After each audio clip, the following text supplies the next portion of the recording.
evening everyone and welcome na naman sa isang episode ng Tech Sabado. Jing Garcia po ng TechSabado.com and of course the Manila Times. Magandang gabi po sa inyong lahat. At syempre, every Saturday ito, 8 to 9 p.m. sa YouTube and Facebook kung saan pag-uusapan po namin ng mga issues sa mga usap-usapan din na napaka-importante when it comes to technology dito po sa Pilipinas and of course around the world. So ngayong gabi, introduce ko ulit mga kasama ko every week dito. Nandito po ang ating executive editor ng Newsbytes.ph, walang iba kundi si Melvin Calimag po ng Newsbytes.ph. Magandang gabi po sa inyong lahat. And of course, ang Tito ng San Pablo, Laguna, walang iba kundi ang kasama ko sa Manila Times, walang iba kundi si Tito. Magandang gabi po, Tito Tribs, Raymund Tribdino ng Manila Times at cleantechnica.com. Nandito tayo ngayong gabi, balik ho tayo sa Ateneo, pansamantala, balik ho tayo sa GESCOM, dito sa Studio A, dito sa GESCOM, with our producers, Limang Siglo, kay Jer, tsaka ang kanyang mga beauties. Gusto ko isa-isayin yung pangalan, pero lagi ko nakalimutan. Mamaya kukuha kong code. Magandang gabi po sa lahat. So, Tito Jing, simulan ko na. Good evening muna mga boys. Magandang gabi. So, maganda itong usapan na naman natin ulit, no? Ngayong linggo to. For the past couple of weeks, iba-iba nga yung mga guests natin. At syempre, lahat ito tinatalakay nila yung mga nangyayari sa technology. Especially ngayon, na usong-usong social media, di ba? So, ngayon, ang usapan natin, doon pupunta sa social media. Cybersecurity, pansarili nating seguridad, mga bagay-bagay na nangyari sa social media. At kasama po natin, si William Yu, babasahin ko William Yu, Chief Technology Officer and Co-Founder of Novare Technologies. Pero mas kilala po namin siya dahil siya ho ang anak ng unang-unang guest ng Tech Sabado, si Wintro. Oo nga, no? Diba? I remember that back in 2015 sa News 5, nung nandun pa kami, ang Tech Sabado, nandun pa sa 92.3 News FM, kung saan nagsimula ang Tech Sabado 10 years ago. Correct. More than 10 years ago, actually. At syempre, ang tatay nga ni William, una nating guest, si Winthrop Yu, ng Philippine Internet Society. Pero, ang matindi ngayon, makakausap natin ngayong gabi ang anak niya. Yeah. Gano'n na katanda, attorney. Pero sino ba mas gwapo? Yung tatay o anak? Nako, wag natin tatanungin yan. Baka magkaroon tayo ng kaso yan. Gera yan, gera. Si William ay active sa cybersecurity at tech policy sa Asia Foundation, sa Philippine Commission on Elections Philippine Commission on Elections Advisory Council at kasama niya ang dad niya sa Internet Society. Nagtuturo po siya rito sa Ateneo at siya ay napakaraming kasi sabi dito, multiple. Napakaraming security certifications at isang PhD sa computer science. Dr. William. Doctor, yes. Thank you. Magandang gabi. Good evening, William. Magandang gabi sa inyong lahat. Maganda. It's a pleasure being here. Thank you. Thank you.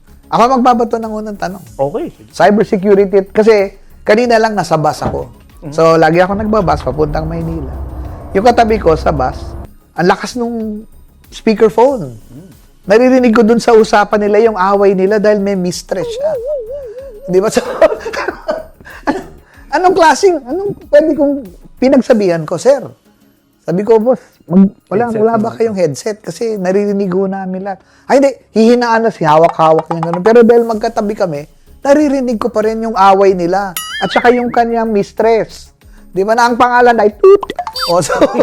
Actually, totoo yan, Tito Tribs, no? Hindi lang minsan yung private conversation. Ultimo yung sound niya. Correct. Okay, pinapanood niyang video. Marami nagreklamo niyan sa mga sa public bus, places, aeroplano. sa aeroplano. Correct. Even sa MRT, maraming nagreklamo ng ganyan nga. Sa ibang bansa, bawal yan. Yes. Bawal yan. Di ba? Correct. Anong Reaction take mo rito? Well, yung dapat kasi may public transport etiquette po tayo, right? Na we know it's a public place. Alam natin minsan may natutulog, pagod, or papuntang office, maraming iniisip. Hindi naman pwedeng yung pinapanood natin manonood na ng lahat, 'di ba? Hindi naman necessarily interesting yung lahat ng nakikita mo, gusto rin ng iba.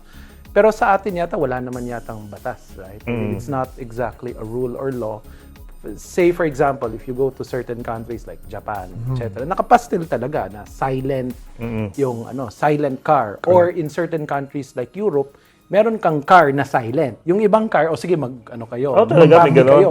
Okay. So for certain trains, 'di ba? Meron silang tinatawag na silent trains. So kapag silent sana, then follow the rules, 'di ba? Kasi a lot of people have to deal with things, especially going home, 'di ba? Gusto kung mahaba pa yung biyahe. Correct. Tulad nyo, mahaba yung biyahe. Gusto nyo umidlip ng konti. Yep. Nag-aaway pala sa kabit yung katabi nyo. So, hindi naman, hindi naman kaaya-aya din. So, I think that is simple regulation. But I don't think we have to wait for regulation naman siguro to do that. Simple Pwede ethics naman lang, no? Basic etiquette lang. Gusto ko lang din mention bago continue, gusto ko lang mention kasi meron ding incident recently sa aeroplano. Remember that? Actually, ito landing yun. Hinuli siya, di ba? Isang 60 nanonood na 60 plus 60 plus gentleman na nanonood ng porn sa kanyang phone sa eroplano. Nagreklamo yung mga nagreklamo yung mga katabi niya kasi daw may minor daw nakakita, may mga gano'n. Siguro pag gano'n talagang medyo na yun, no? Stepping on other people's private private na kanilang boundaries, kumbaga. May mga siyempre may kanya-kanyang boundaries yan, no? Hanggang saan bang boundaries ng tao when it comes to yun yung space nila, privacy space nila, especially in public area. In public areas kasi, hindi mo naman madrawing yung upuan mo na ito lang yung private sana space, pwede, right? no? Kung madodrawing mo lang at yung sounds hindi tumatawid, okay sana. Kaya lang, it is a public space. I think there should be like acceptable activities that you can do on a public space. And siguro yung mga nakaka-distract or nakaka-disturb, yun siguro yung dapat hindi na sana pwede. Now, pwede naman i-enforce ng mga transport operators. The airlines naman can create rules. Because these are private entities. Private diba? entities naman yun eh. And I believe certain airlines, that is the rule. Correct. Right? Although in this particular case yata, yung sound naman, pero yung video nakikita. Kaya medyo gray area yun kasi wala naman yata tayo. Di naman technically disturbing others, pero siguro malaki yung tablet niya, malaki yung screen, kitang-kita ng lahat. So, Siguro yung law na papasok dun is alarm and scandal. Maybe. Pwede bang ganun yun, no? Or hindi naman siguro acts of lasciviousness, hindi mo naman hinipuan or something. No? So probably nga alarm and scandal. Di ba child abuse kasi? Actually, pwede. Minor? Pwede ba yan? Psych-related kung tabi. Pwede, kung pwede, tabi, pwede. di ba? Siguro. Pwedeng ganon. It's how you... Gray area. Actually, gray area nga, no? But Child abuse. Pero yun naman talaga yung challenge natin with regulation. We like to blame lack of regulation for certain things. Sasabihin, kulang kasi ng batas, kulang kasi ng policy. But I think, in an ideal world, we simply have like mutual respect, right? Actually, yun nga eh. Yun we lang kind of talaga know eh. what's good and what's not, and let's not wait for the rules to But of course, if it becomes bad or if it becomes severe, then rules are necessary. So for example, in the case of scams, di ba? Hindi naman marami yung scam before. People respected, for example, I do not take the scratch card of yung mga madre and use it for, yung pinag-usapan natin kanina. In that particular case, it's just something you don't do kasi theft na yon. And there are laws naman against it. Okay. But if it's a digital crime kasi, minsan walang explicit rule and some people think na okay lang, di ba? And if they can get away with it, maybe. Just going back to that specific rule, kasi nga, ang totoo yan eh. Ang nangyari kasi, dumating sa atin itong mga digital devices, wala namang nakalagay doon sa manual ng rules and regulation or ethical standard. Parang for them, parang I can use this, no? Wala. Basta gusto kong gamitin ito, gano'n lang. Like for example nga, sa isang public place, naglalaro sila ng games, tapos nagsisigawan sila, naglalaro sila sa isang table, tapos wala naman silang inisip na nakakadistorbo pala ako eh. Kasi wala naman gadget natin. So ibig sabihin nun, ano ba to? Kailangan bang i-educate natin ng mga tao? Siguro from the schools, mag-start ng mga digital ethical standards. Do we have to do that pa? Or it's just just common sense? Sige, I am not a believer in the existence of common sense because I don't think it exists. Kasi we call it common and parang kulang na kulang siya. So, hindi ako believer in common sense. But I think there are acceptable practices, right? There are norms that society has established that we say is acceptable. Pero ito lang yun even before gadgets, we have this thing called rowdy high school students, right? Sumasakay sa bus si rowdy or jeep dati, rowdy high school students. Maingay din naman, nagkukwento din naman. Wala pa namang gadget nun. Tama. It's the same disturbance. Correct. Pero it isn't digital, diba? Then at some point, people will create rules kasi talagang hindi talaga mapagsabihan tong mga bata. So, nagkakaroon ng rules. Silence, please. Example. Library. Now, ayun, certain spaces are considered silent spaces, etc. Now, when digital comes in, syempre, unang salta ni digital device, usually, ethics and governance are not the first things that enter the minds of the people who invent the technology. Syempre, yung kanilang goal is adoption first. People use the technology. Then only when people start to use it are the harms more apparent. I think the only case where I am seeing that safety and governance are being talked about early is the case of AI use. Yung mga chatbot, the new generation generative AI chatbots.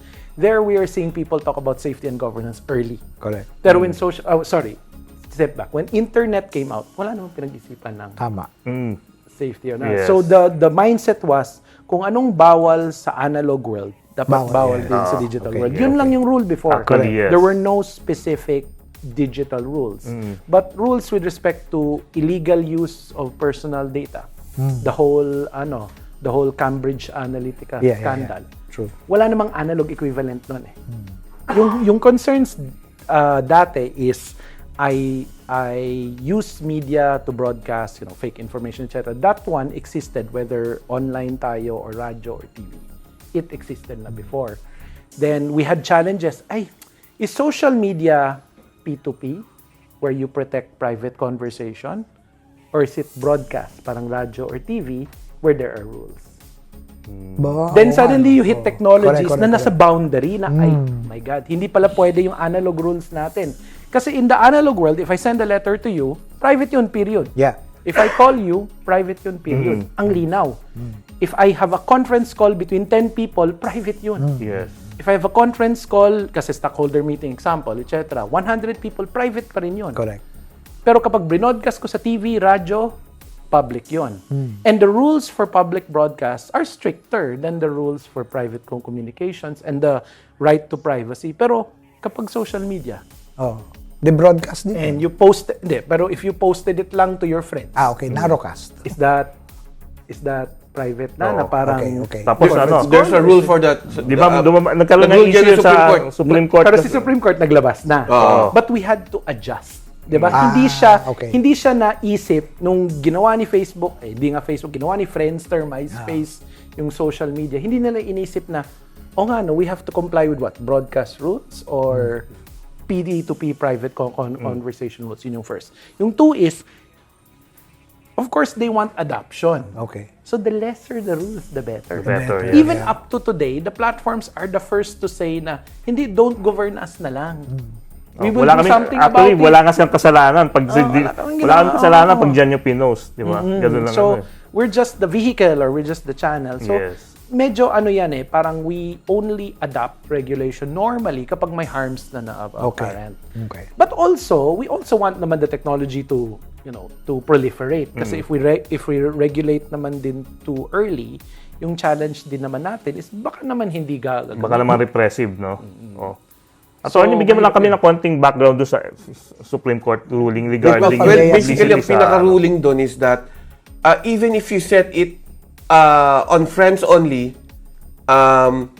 basta pinost mo, at pinost mo, parang public pa rin. Kasi yung friends ng friends niya, makikita.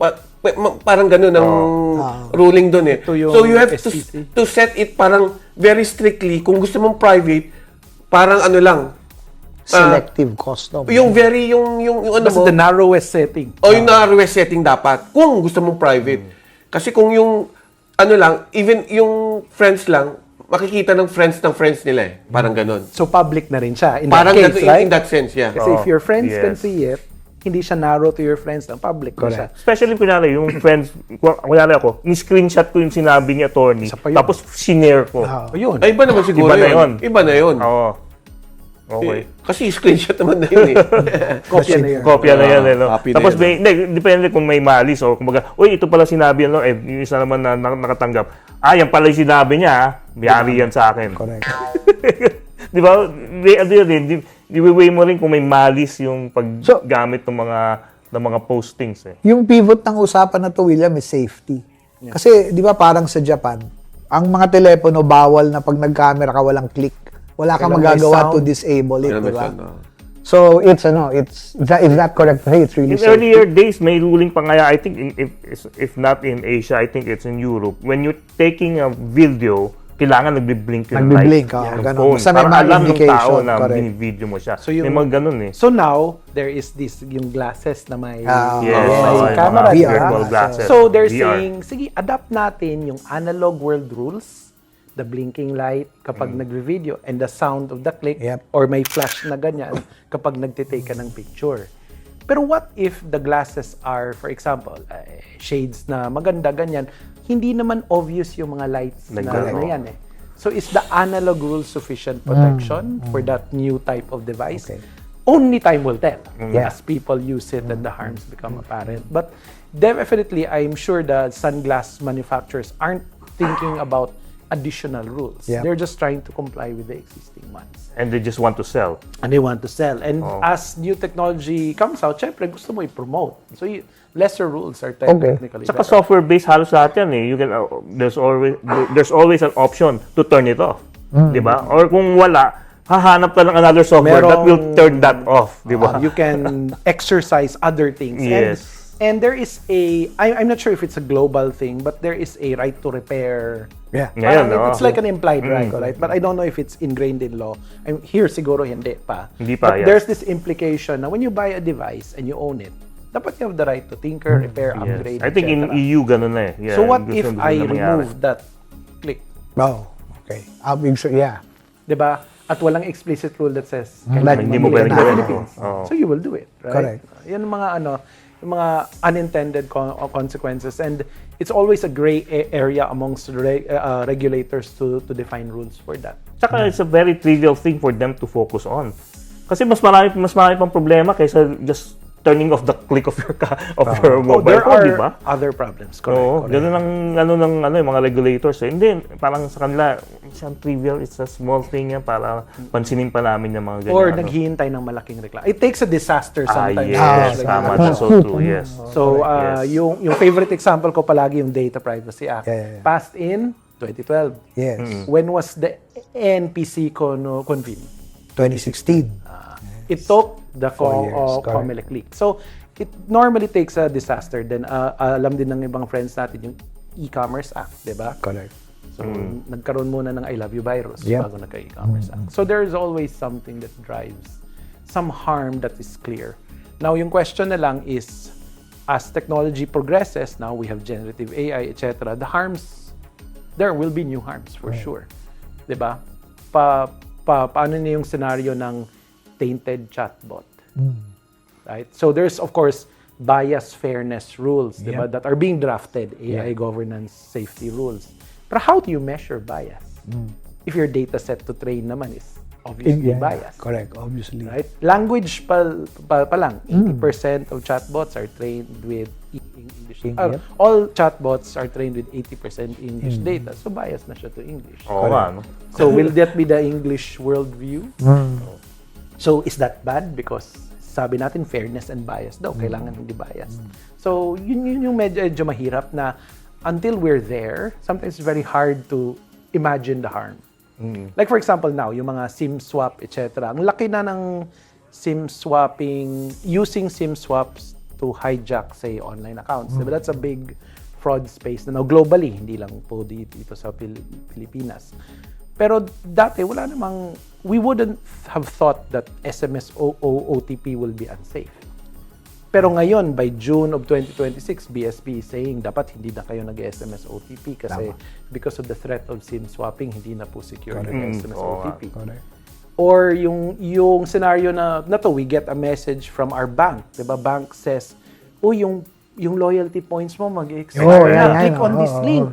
Pero nakasulat naman yung logo talaga ng bank, yung official. Naka-whitelist di ba? Whitelist. Naka-whitelist sa phone mo kasi so we call it the sender ID. Yung sender ID naman, tama ng pangalan ng lumalabas din sa mga previous text mo nandun. Yung mga dating OTP ganun nandun din. Yeah, pero ito pero scam na pala siya because that one is an IMSI catcher. Tama. Diba? So we cannot, those technologies were not as common before. But now, just today, nakakuha ko ng 3 driving here. Yes. Right? One from my bank, one from PhilSys, kasi mag-enroll na daw ako sa national ID ko. So talagang and sophisticated na. Yung joke namin in election watch circles is yung IMSI catcher lumalabas kapag election lang.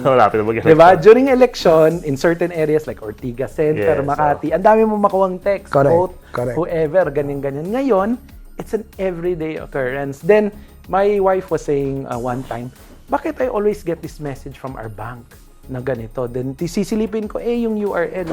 Number one, may URL. Yung link niya. So, which is, in the case of certain carriers, wala nang URL, clickable URLs, right?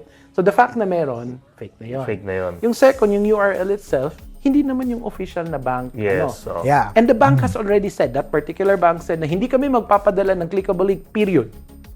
Right? So fake na yun. Pero I said, but I always get it and it says the bank name. Yeah. Sabi ko, at what time of the day do you get it? Sabi niya, mga pauwi, mga 7:30 ng gabi. Kasi government. So, 7 to 7. 7:30 ng gabi. And where do you get it? Kapag dumadaan na ako sa may San Antonio Valley, IMSI catcher na nakaparada dyan. I remember the time nung analog phones. Di ba yung kino-clone yung analog phones? Pag nandun ka na sa flyover ng Ortigas, pati nandun daw yung nag-aabang ng mga... Anyway, before we continue our discussion regarding social media and other issues sa internet, magbabalik po ang Tech Sabado after a few reminders. This is William Yu, Founder and Chief Technology Officer of Novare Technologies. Please like, share, and follow Tech Sabado.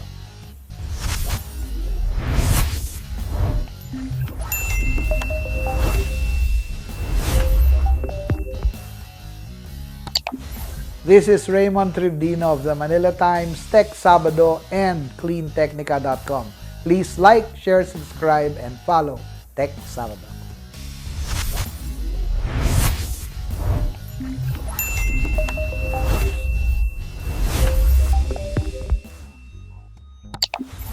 Okay, we're back dito sa Tech Sabado. Let's continue our discussion. Yun na nga, kanina before tayo nag-break, sinasabi ko yung cloning ng phone. Napakadaling mag-clone ng analog phone nung araw. Pero itong sa digital world, supposedly, encrypted, di ba? Kasi there's a SIM card. Kasi nung araw, naalala ko, meron akong yung radio scanner. May hack kasi may certain frequencies kasi, especially yung mga US made na radio scanner. May certain frequencies naka-block. Tapos iba naka-block. Hindi mo hindi mo pero may mga hack yun eh. Sa internet, nakuha ko nga yung hack ng isang Radio Shack na pwede mong i-scan din yung certain actually mo lang. Short mo lang. Yes, short mo lang yung IC na makukuha mo na yun. Tapos doon mo nga makikita yung like yung analog phone, kunyari sa 700 MHz, makukuha mo yung analog phone. Pero, when it comes to digital, marinig mo, kunyari, radio or CB radio, kunyari, na-hack mo sa 27 MHz, marinig mo kasi analog. Correct. Pero pag digital, encrypted eh. Marinig mo lang noise lang. Ganun na, parang fax machine, di ba? Ganun na marinig mo. So, hindi mo ma-encrypt. Sa digital, dapat na ganun eh. Dapat pala safe tayo when it comes to digital. Pero, ganun na ka-sophisticated ang, ang hacking ngayon. Yes. So, Paano tayo ngayon? Anong natin? Kalagayan natin when it comes to digital na supposedly akala natin unhackable, safe. Safe. Well, it is safer naman kasi in the past, the whole idea of frequencies is that if you hard code yung knob ng radyo mo, you cannot go, example, channel 0, yung police banners ka, police. scan, di ba? So that's VHF, Yep. channel 0. So yung channels natin, magsa-start sa 2 here in the Philippines. You can never go to 0. And that was safety dati. Because there was really no way naman for the average person to tune into that frequency unless may special radio.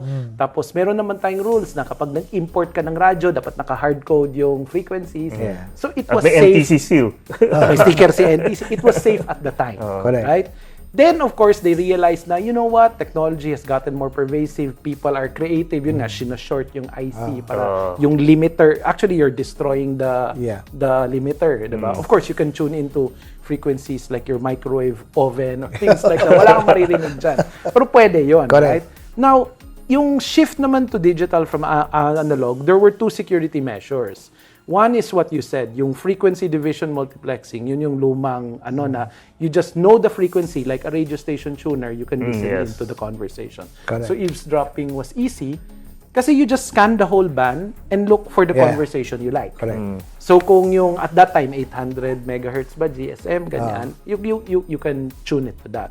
Then they shifted kasi to more complex multiplexing technologies like TDD and CDMA. Yep. Yung nangyayari dyan is the call is not one frequency buong call. Yes. Marami kang Lipat. frequency, hinahalo niya. Correct. So, yung call mo, yung isang call ko, saka yung call mo, saka yung call mo, nakahalo. So parang puzzle yan. Ito yung puzzle mo in frequency 1, nasa time slot 1 ka. In frequency 2, nasa time slot 2. That's time division multiplexing. That's the whole concept of cellular, di ba? Yun yung GSM. Oh, Actually, yung GSM nagpauso nun. So yung mga second generation cellular sa Philippines and Europe, yung GSM technology, did that. That's time division multiplexing. Then they made it more sophisticated pa because military technology, yung mga the enemies will listen into your radio conversation. They created something called code division multiplexing. So that one is actually secure. Correct. Kasi you don't really know at any given time na ikaw nasa frequency 1 time slot 1 ka sa first, tapos frequency 10 time slot 17. It's hard to assemble it. Dati mahirap yan kasi you had to do it manually. Ngayon may computer tayo. You can record everything and you can just tell them to reassemble a plausible conversation. So dati, secure naman talaga siya. Okay. Pero ngayon, i-record mo lang lahat, hahanapin mo, mix. Parang lang, shredder, di ba? Secure yung shredder dati, di ba? Kasi ang hirap naman mag-assemble ng papel. Which the Iranians did do sa US Embassy. Pero ngayon, you just scan it and yung computer na yung maghahanap ng So the technology got better. What was safe before is no longer safe now. Same thing with SIM cards, 'di ba? Yung Gen 1 cellphone walang SIM card. So it was hard-coded into the device. You get the device, you extract it, the credentials, then you already clone the phone. Ngayon, in order to clone a phone in the GSM era, Generation 2, you get the SIM card, but you can technically also clone a SIM card. Mas mahirap lang hanapin yung SIM card cloner. Okay. Right? Ngayon, ang dali na kumuha kasi yung ID, may mga chip IDs. Ano din yun? SIM card technology din yun. It became more pervasive. So, ang dali na bumili ng SIM Not card in only that madaling bumili. Madali talaga bumili even in e-commerce shops. You can actually online stores. Yeah, online stores. You actually buy mga decryption hardware. Because it's technically legit. If I'm a company and I want to issue a SIM-based na ID, it's the same standard. Okay. Yes, Okay. Di ba meron akong mga pass card sa company? So, corporate use. Corporate use. Pero dati naman, since hindi pervasive yung technology niyan, ang hirap mag-clone ng SIM card. Correct. Because you really had to import it specially for that. But since we started using SIM technology everywhere, bank cards, etc., ID, access control, then it became more pervasive yung device. Then naging wireless din siya, but that's still SIM-based, nag-wireless lang para itap mo na lang. So same thing like these things, di ba? So may SIM card, RFID, di ba? Yan. And here naman, Ateneo did not have to get a special import permit to buy the devices to write these cards, right? So it is available. Okay. And now na nag-eSIM naman siya, it became harder. Right? Kasi hindi na siya physical SIM na kukunin mo, ikukunin mo. So mas-secure yun, diba? Kasi si telco yung naglalagay in a secure element in the phone, which is so far harder to hack. Okay. So what did the bad actors do?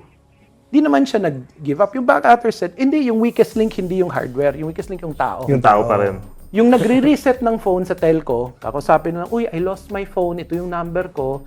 The rules were very lax kasi before, give me your account number, give me your birthday, mother's maiden name. Yun yung mga favorite natin, birthday, mother's favorite name. But since 2016, kung botante ka, yung birthday mo at saka mother's maiden name, hindi na secure. Yeah, If you're a Filipino who voted as of 2016, na-leak na yung data na yun. Okay. So, naging security question. So, yun yung SIM swapping. So, instead of fighting the technology, they just hit the person. Yung weakest link mo yung tao. So, the fraudsters naman aren't ano naman eh. They're taking advantage of developments of the time. Okay. So, before, kung hindi masyadong available yung mga radio scanners, then it was safe. Naging common, hindi na safe. Yung mga SIM card readers, hindi safe dati, pero ngayon naging common, hindi na siya safe. So time progresses. Then yun nga, yung availability of high performance computing ganyan. I mean, yung cellphone natin ngayon is infinitely more powerful than the computers we had only 10 years ago. Yes. Way more powerful. So yung mga things like we said, hindi, i-shred mo lang yung papel, okay na yan. Hindi, ipipicturean mo lang, tapos yung computer na yung magsasort out. Then, what they did, let's make it more secure, yung Chris-Cut shredder. Yung shredder na gano'n, tapos ginaganon din, nakita mo. Even that, you just push the paper, videohan mo lang, gaganon, videohan mo lang, i-assemble ng software. Kanina, I made a reference nga tungkol sa mga Iranians na they did that sa US Embassy. I was referring to when they stormed the US Embassy back in 1979. Shredded ng mga embassy officials yung mga highly confidential papers nila. But what the Iranians did, binuo nila lahat. Kasi color-coded yung mga papel. Wala eh. Color-coded yung mga papel. Lahat sila, nabuo nila, nakuha nila lahat yung mga confidential info ng sa documents. Grabe. Ang tindi din ng ginawa ng mga Iranians. Magaling sila sa weaving. Magaling sila sa weaving. Sa weaving. Di ba? Well, Persian rugs. Yeah, hindi natin ma-argue yan kasi nasa top 5 highest IQ mga Iranians. Oo. Yeah. So can't, right? So, yung mga things like that is, nung time na yun, brute force yun. Yes, brute Ngayon, force yun, tama. Brute Ngayon, force. accessible na yung Correct. cellphone mo. I'm sure may software na that assembles that. May mga web services na rin that do that. Yeah, parang remember that back in the mid 2010s, yung isang pedophile sa Thailand. Swinnerl niya yung photo niya, nagpakita siya sa Mukha niya. Pero yung mukha niya parang nag-post siya, parang sinasabi niya. Yun yung picture niya pero nakaswirl. May picture siya nakaswirl. Kasi may makasama sa mga kids. Siya yung known pedophile siya doon. May gumawa ng swirl yung kanyang photo. Di ba? In-unswirl. Adobe Photoshop lang kasi swirl niya. May nag-unswirl. Nakita yung mukha niya. So yung mga yung mga sa TV, yung blurring, ma-unblur kaya yan? Yun na nga eh. Yung mga suspects nga ngayon. Binablur, di ba? Binablur na yun, Yung AI nga, sa photos, sa phones, di ba? Na wala ka ng background, wash out, pero lalabas yung background mo. Kapag picture, hindi siguro. Pero imagine mo kung video yan. So the blur, di ba, it discards pixels para maging blurred siya. Pero you take a long enough video, may mga pixel na ma-discard, may pixel na hindi, di ba? Baka at some point, ma-assemble din yun. Matatanggal. Di ba? As computing gets better and storage gets cheaper, there's a lot that can be done. So, security, hindi dapat we should have thought of it before. That's not the conversation here. Kasi syempre, nung time na yan, hindi pa naman siya practical, hindi pa siya accessible. Saka hindi mo alam kung ano i-secure mo the next time. Hindi mo pa alam yung extent ng technology mo. I feel so helpless suddenly. Parang bukas gusto ko na bumalik sa analog phone, sa smoke signal, di ba? Meron mga tao who've gone back to analog phones. But, of course, we have gotten, especially since the pandemic, na sanay nakaset tayo sa technology din. Okay. Diba? I mean, we were pushed to do digital money, etc. And we realized na, we can't live without it. There was this, so I had this meeting before with some high-level government official. Tapos nagsabi siya na, yung disaster recovery before, so the military comes in, helps clean the streets, mga nabagsak na puno, tapos yung mga electric posts. So it was all manual. Correct. Pero paano kung naka-e-money na yung mga tao? Oo. So how do you buy things Yeah. in a disaster? Wala kang cash. Wala rin connection. Connection. So the problem, there are new problems that are created, Correct. even though the technology is there na rin. So it's to your point, medyo nakaka-intimidate siya. But the benefits naman kasi are so useful. Imagine mo, wala na tayong, maghabol tayo sa bangko kasi magsasara ng 3 p.m. Di ba nagsasara yung bangko dati ng 3 p.m.? Ngayon, we don't even think about it. We pay bills anytime. Yeah. We withdraw money 24/7. anytime. 24/7 banking is the norm. Kung bangko ka na hindi 24/7, Wala ka. na, di ba? Naging 7-Eleven ng mga bangko bigla. Very convenient. Yun ang naging And everything becomes a bank, di ba? So, hindi na yung may ATM machine ka pa, ganyan, di ba? So, it's become more pervasive that I think that the benefits naman outweigh the risks. Yung na lang is, of course, I am a firm believer in the goodness of people's hearts, that people in general naman are good and will hopefully do the right thing without rules. But if that fails, dapat may rules tayo. Okay. Right? So may safety net, etc. Yun. I believe in that. We will continue our discussion after ng break ng Tech Sabado. This is Jing Garcia of the Manila Times and TechSabado.com. Please like, share, and subscribe, and follow Tech Sabado.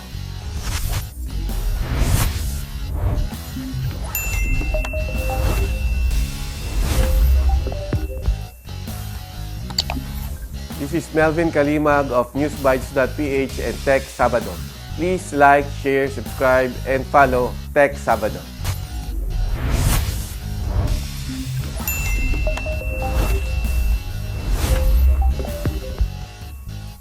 Okay, we're back dito sa Tech Sabado. We'll continue our discussion. Ngayon, puntahan natin artificial intelligence, which is yan ang hottest topic parate. Kahit saan ako pumunta, kahit saan ako magbasa, yan ang parating pag-uusapan, no? Especially sa mundo ng technology. Ang naging inflection point dyan yung ChatGPT. Dati kasi ang AI, more on sa business side lang eh. Di ba? Meron, matagal na yan eh. May business intelligence, self-healing. Correct. Pero sa more on the back end. Pero nung nilabas yung ChatGPT, na-democratize naging bigla. consumer eh. Inabot niya yung consumer. Kaya ngayon, we're all talking about AI. Or we're in AI. We're immersed in AI. Pero ito nga yung isang issue ko dyan, no? Hindi naman issue about AI per se, pero ang issue ko yung another new technology na itatapon mo sa mga tao na ito na naman, ethics na naman, ethical standards na naman ang hinihingi. Especially now, yan nga isang issue. Lahat ng government may AI policy, di ba? Where they're trying to come out with an AI policy. So yun naman nagiging issue ngayon. Kasi dati nga, binato lang sa yung cellphone, o gamitin mo, bahala ka na sa buhay mo. Ngayon, parang gano'n ang AI. Itong AI, bahala ka sa buhay mo, gamitin mo kung ano gusto mong gawin dyan. Tama. Nasaan tayo ngayon? So, tama si attorney, hindi naman bago yung AI, right? So, AI 50s technology, Dartmouth Convention, they coined the term, right? And it was really getting machines to do things that people do. Yun lang naman yung ng AI eh. Now, the difference between the ChatGPT moment, so let's just call it that. Pre-ChatGPT, post-ChatGPT. Oo nga, maganda yun. Diba? Yung pre-ChatGPT, and the word GPT is important. Generative, pre-trained, transformer. Tama. Those are the three things that make it different. Number one, it's it's generative. Gen A, yes. It creates responses, whether picture, video, or text. So yung use niya is generative. As opposed to yung dating AI, mas predictive. Given past behavior, likely ito yung mangyayari. Is this a dog, cat, or person? So we call it computer vision. Correct. That's traditional AI. So that's predictive. So it's generative versus predictive. Yun yung first major difference. The second difference is the pre-trained part. Yun yung pinaka-importante. Dati, when I create an AI model, I get all my data, salpak ko sa model for training, then I have a useful model. Correct. As new interactions come out, meron akong bagong data, lahat ng data plus the new data, salpak ko sa model, train ulit. Ang daming training. Yung pre-trained models, these large language models, they get large data sets from all over, yung mga common crawl the pile. So these are huge data sets. They train it against their models. and they release it. If I want to put my own data, kasi pre-trained na siya, I just fine-tune the model. So kung baga dagdag training na, I don't have to get all the data and train it again. That means the cost to train has gone down for me as the user versus the model creator. Yun yung very big distinction why it's so popular now. Because one of the things that make ChatGPT nice is because your interaction is human interaction. It's not available when you need it's it. easy and it's conversational. Yes. You talk to it rather than hindi kailangan naka-structure in this manner. Or yung, for example, computer vision models, you have to give it a picture. And when you say license plate generator, isa lang yung trabaho niya. Detect lang ng license plate. Yes. This is now a general purpose model kasi pwede mo i-train with super big data. And it's that. And you just put your own specific use case, fine-tune mo na lang. Very big distinction yan. Because that means the accessibility to the average user is much better. Kasi kakausapin mo, you don't have to be a programmer to use it. Then of course, T is the actual type of neural network which we call a transformer. Right? So, yun yung major development, yung post-chat or ChatGPT post-era. All these big large language models are like that. They're generative, they're pre-trained, and they're based on the transformer model. So, si Attorney Melvin raised the most important point. Yung usability makes it easier for average people to relate to it. We had this thought na, nako, with ChatGPT, search engines will die. Kasi why do you talk to a search engine pa? You talk to the model na lang, then the model will give you the answer. At siya na mag-search. Yes. And that is the reason why some of the biggest model creators are the search engine people. Kasi survival yan for them.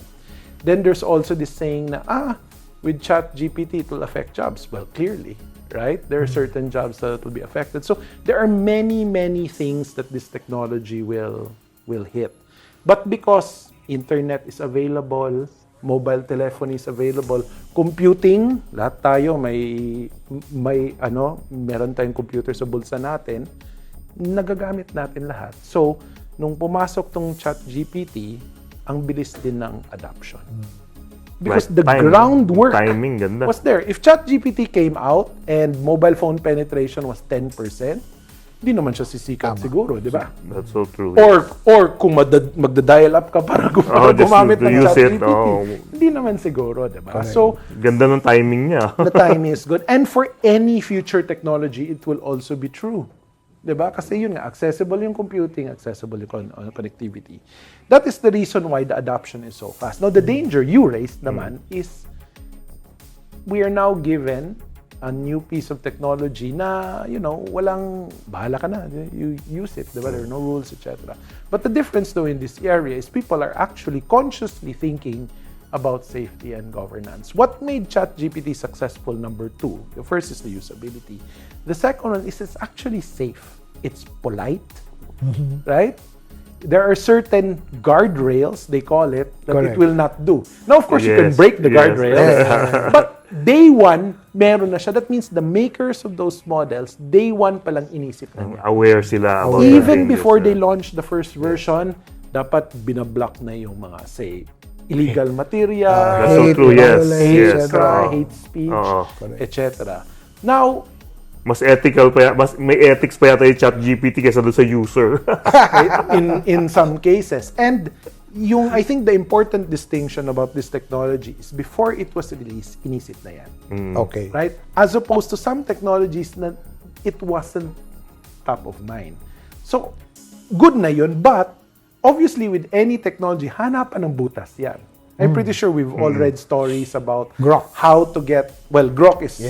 Grok naman, feeling ko wala talagang masyadong guardrails yun eh. Pero even the more safe models like your Anthropics or your OpenAI models, where you can... Fraud especially. Where you can, prompt the model in a way to break the guardrails.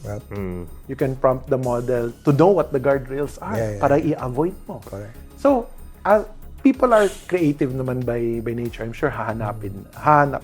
And I think the most important thing is you can use AI kasi to fight AI. You can use the AI to look for the holes to beat, for example, certain guardrails. Okay. to make it faster para hindi na siya manual. So now is that a problem? And I think we should do something about it. Well, policy-wise, people are already talking about it. There are 21 AI bills in Congress. Ganyan. Ang dami na rin eh. But yung sa akin lang is sometimes we have to be careful that we put a law that might stymie the tech, that we don't use it at all. Hindi yun, medyo dangerous din yun eh. Na if we, if we're not too careful about it. So, I don't like, for example, yung mga laws na I have to ask permission before I use AI to do something. Kailangan ko i-register yung AI use case ko. Ang hirap nun kasi it's being used so pervasively. Correct. That the moment you ask people, you put a toll gate, hindi na gagamitin ng tao. Wag na lang. And what if the rest of the world uses it and they take advantage of the technology and we don't? So yun yung first thought ko. Yung second thought ko lang naman is that we're not a country, and most countries in the world, hindi lang naman tayo, di naman tayo nagmamanufacture ng AI chips. Yeah. We don't also train large language models. Correct. But we have a lot of use cases, and we have a population that apparently likes to adopt technology. So yung second point ko is maybe we could focus our energies on things na medyo maayos tayo. Diba? So how to adapt AI to small businesses, our new age finance. These are things that we are already medyo good at. And we're known for, and we have the ecosystem for it. And of course, our strength in our demographic dividend. Marami pa tayong tao. Diba? So yun, mga useful areas. So if these laws or regulations are channeled towards making those use cases more real, I think that's a good thing. Okay. Diba? So don't block prematurely, wag i-tollgate masyado. And if we support or fund, for example, initiatives that develop areas na yung meron naman tayong chance. Kasi if we said, let's build a semiconductor industry, Yeah. I mean, for AI chips, diba? I mean, a semiconductor industry in general, I think pwede. Kasi we have one. We have one naman. Maybe you should correct it. Maybe not naman AI chips directly, but the ancillary, the things that AI support chips use. chips. So, for example, tayo, memory, storage, ganyan, yun, maayos naman tayo doon, di ba? If we focus on those things, we can still ride the AI wave. Ganyan. And of course, last but not the least is, how do we, about like children and harms and fraud, etc. That's hard kasi until we see the problems, it's so hard to determine what to put in. Do we put ba an age limit to the use of AI? Parang mahirap din yun. Kung less than 16, bawal ka gumamit ng AI? It's too hard. Kasi it's like slide rule, di ba? Na meron akong slide rule before versus scientific calculator. Right? So we're saying bawal gumamit ng scientific calculator until you hit 16. Correct. So magsa slide rule ako. Okay. Then when I go to a globally competitive market na naka-scientific calculator sila lahat, talo ako. Huli na. So Huli hindi ka rin na. pwede. So yun yung three general thoughts lang naman with the trends. But I think what we need to be careful lang, and favorite saying na maminto ni JR, kapag may issue, dumadami yung experts sa Philippines eh. So ngayon, since hot yung AI, maraming AI experts na lumalabas. So we have to be careful lang kasi of course there are interests at play din. Na hindi naman necessarily for the good of the country or the good, or the good of people. So we just have to be careful lang on what those incentives are. But in general, I am pro-technology, so I feel that people should use it, we should adapt it, we should look at concerns on how we can build up on areas na magaling naman tayo. Is this just a trend? You mentioned kasi trend, or is this already part of our parang technology firmament, parang gano'n? I think it's technology firmament. So there are only a few things that I think are really technology firmament. So computer, internet, mobile, now generative AI. Okay. So yun yung in my mind, those are the the big things that were nothing before, but when they were introduced, they are everywhere. Yeah. So computing is everywhere. Revolutionize our way of life. Yeah, and I think it's important because anything that affects jobs or how we do things will become firmament eh. Correct. Because then the machine does the job, we move up the food chain, right? We do different work. Yeah. Parang it's like yung mga 'di ba, yung in this industry, yung newsboy. Yeah. Nagde-deliver ng dyaryo. 'Di ba? Jobs will disappear, but there will be new jobs. Now there is social, tawag dyan? SEO. I'm sure magkakaroon ng AI EO. Prompt engineers. Di ba? May mga Di prompt ba? engineers Magkakaroon na ng ngayon. ganon. So Correct. new jobs will be created for sure. Correct. How do you put AI sa rankings ng, kunyari, internet, social media, computers, in terms of impact? Sa akin naman, personal, personal belief ko lang. Computer, internet, mobile kasi is just distribution technologies. Okay. Meron kang data, it just made it more accessible. Okay. Si computer in a certain degree has some processing capability but not as much. It's really more for si computer kasi tawag dyan, flawless memory. Ah. You put data into the computer, it will never forget. Okay. 'Di ba? And si internet and mobile will move data around. So these are like data distribution. It just makes data more accessible to us so that we can do things faster and Okay. better. AI kasi is comprehension. Okay. It's not moving Parang data around. nag-iisip. Yeah. Nag-iisip kasi siya eh.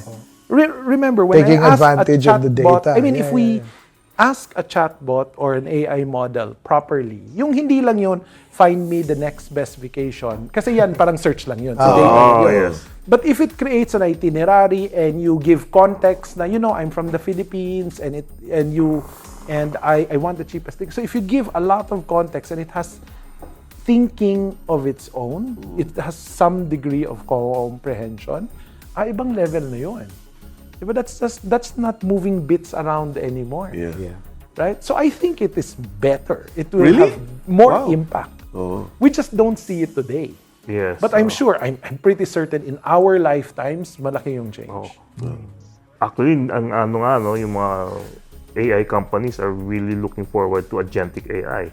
And they really think this is the next evolution nga lang. Yeah, because agentic AI lang naman is you tell an AI to do a particular job. Para mas it's actually more for people para we can understand how to use AI better. Correct. Let the AI be a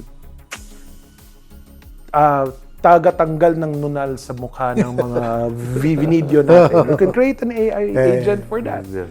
It's just a way to narrow down the work that AI does, but you can put it in a workflow. Okay. And it can be part of your job. It can be part of a job, di ba?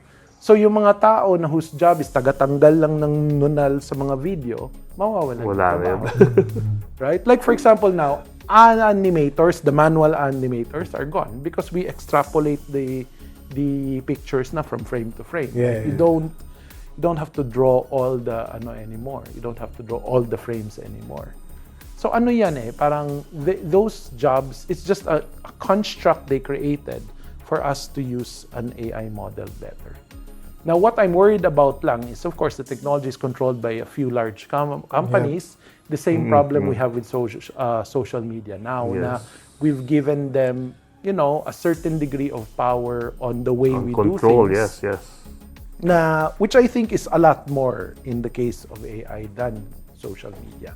Social media kasi the danger is now we consume information, we're dependent on social media, and they may not have the same journalistic standards, for example, that you guys have to follow. Sa kanila, they say, somebody else posted that Correct. So ang hirap diba? But now imagine kung AI yan. Meron bang like understanding comprehension rules or something? Wala And yun at the start of our conversation, how do we define bias?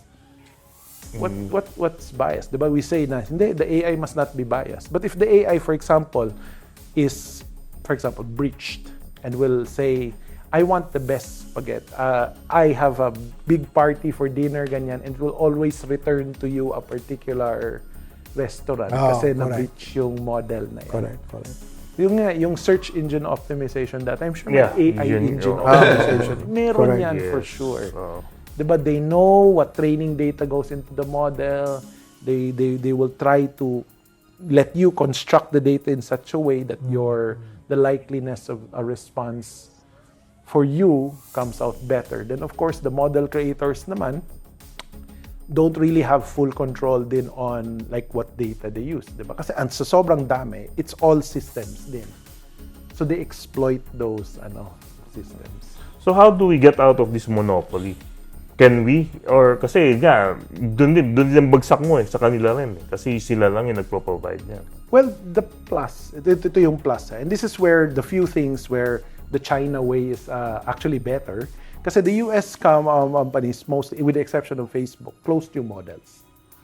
Right? You have to use it, pay a subscription, access it sa cloud, or you have to download their model, closed siya. Correct. The Chinese models are all open parameter and open source. So the model itself, nandun yung source code, the parameters of the trained model is also open. You can literally use it without even asking their permission. So it's an open ecosystem. And the Chinese did that, and they're practical Na-realize na, cannot compete with kasi may prime mover advantage. Open source na lang natin yan.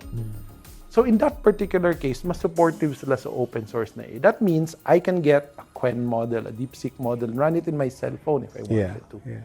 Of course, the smaller models. Correct. Right? Pero pwede yun. So that one is one way. If we keep like that global balance, of course, there's still cutting edge stuff with closed models. They also have their place, but there are also open source models. And as long as there is this balance, then we can live within the use cases. Diba? Yung adoption of the models, so we have this joke, diba may human in the loop, diba? AI, in order for it to be safe, one of the ways that you can make it safe is make sure there's always a human in the loop. Diba? So the human can be an additional check. And of course, for businesses, liability. You can sue the person, you cannot sue the model. That's diba? true. So yung human in the loop. So meron tayong Pinoy in the loop, 'di ba? Maglagay tayo ng we can create businesses around that people, in order to keep AI safe, can be a new BPO industry if we wanted to.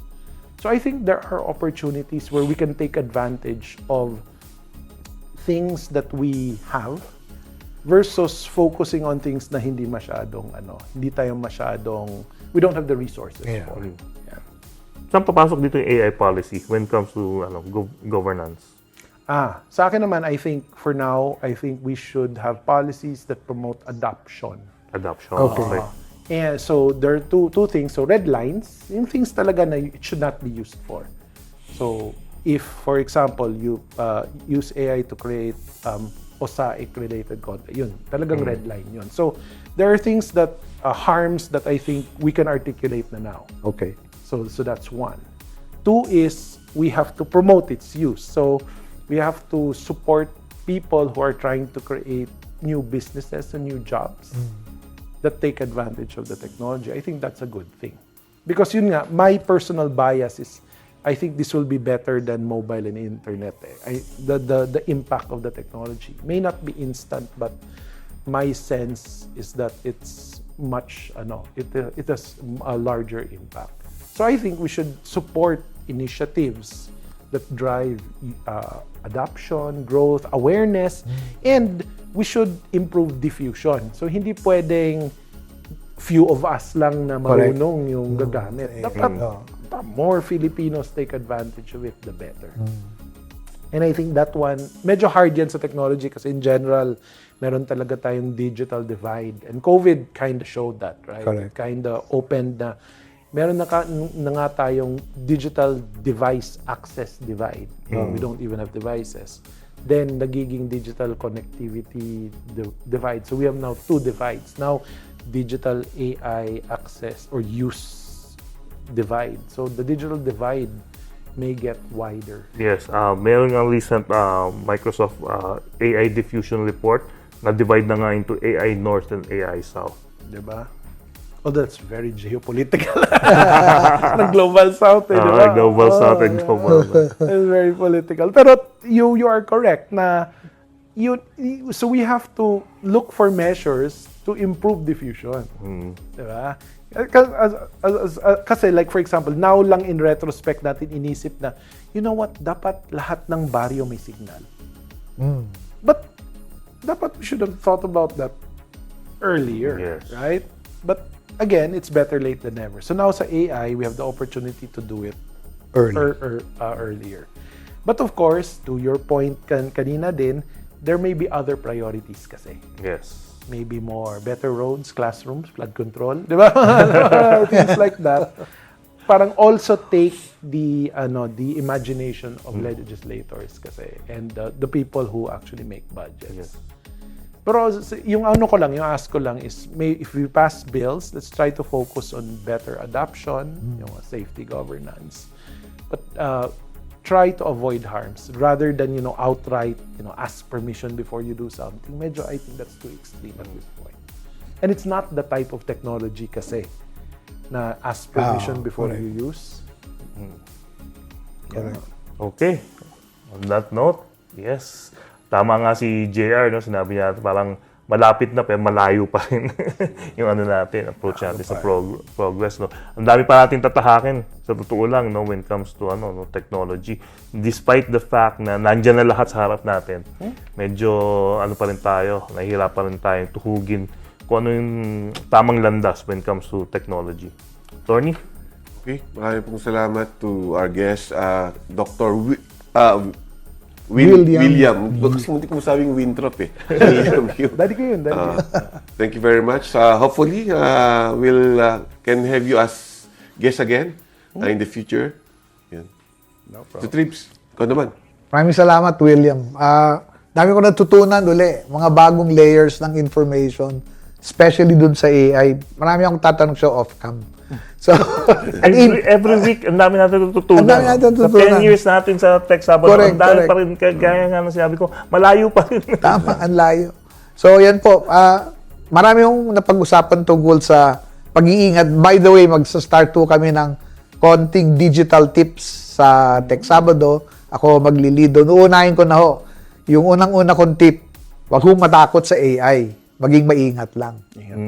Raymund Tribdino po ng The Manila Times, cleantechnica.com at syempre ng Tech Sabado. Tito Jing. Yes, Jing Garcia po ng TechSabado.com and of course, The Manila Times. Bukas po, Sunday and Business IT sa Manila Times. Huwag niyo pong kalimutan. So, maraming salamat sa ating guest, Dr. William Yu.